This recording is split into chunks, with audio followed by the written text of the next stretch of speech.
नमस्कार मैत्रिणींनो, माझ्या चॅनलमध्ये आपल्या सर्वांचं सहर्ष स्वागत आहे। तर आज आपण नेहमीप्रमाणेच एक नवीन रेसिपी बनवणार आहोत। तर ती बनवणार आहोत राजमाची भाजी। तर चला तर सुरुवात करूयात।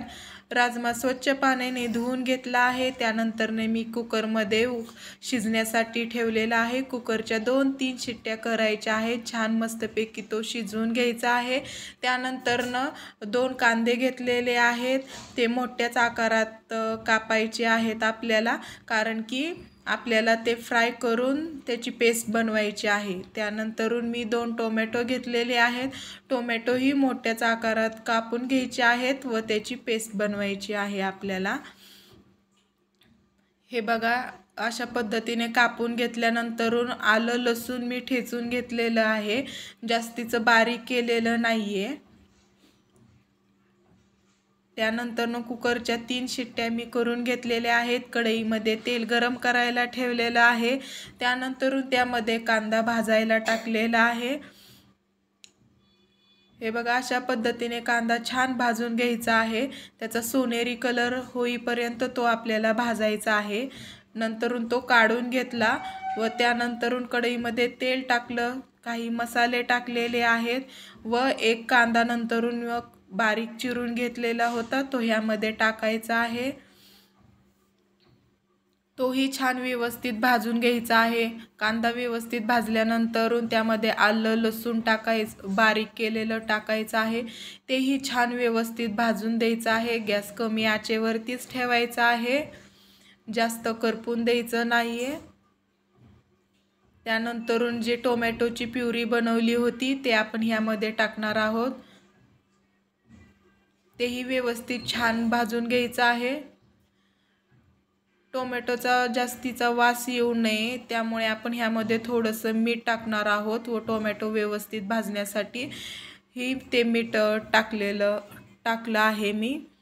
त्यानंतरून जे फ्राय केला होता कांदा तो बारीक करून घेतलेला आहे व ह्यामध्ये टाकलेला आहे। तोही व्यवस्थित भाजून घ्यायचा आहे, ह्यामध्ये मिक्स करायचा आहे। हे भाजत असताना ह्यामध्ये मीठ टाकल्यानंतरून पटकन मिश्रण भाजलं जातं। आपले मसाल्यांमध्ये लाल तिखट, धना पावडर, मीठ आणि हळद थोडीशी टाकलेली आहे। ते व्यवस्थित मिक्स करून घेतलेलं आहे। त्यानंतरून त्यामध्ये कसुरी मेथी आणि आमचूर पावडर थोडीशी टाकलेली आहे।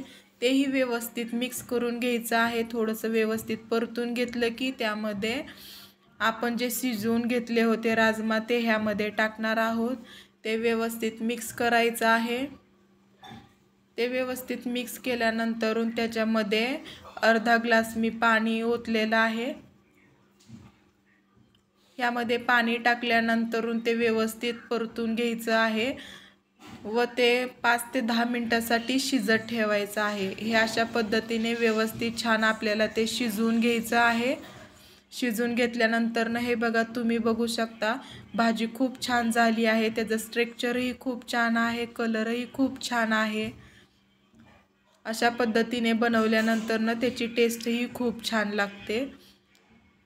छान मस्तपैकी त्याचा रस्साही तयार होतो। तर ही भाजी तुम्ही भातासोबतही खाऊ शकता, तसेच भाजी बरोबरही खाऊ शकता। तर तुम्हाला ही माझी कशी रेसिपी वाटली तर ते तुम्ही मला कमेंटमध्ये नक्की सांगा।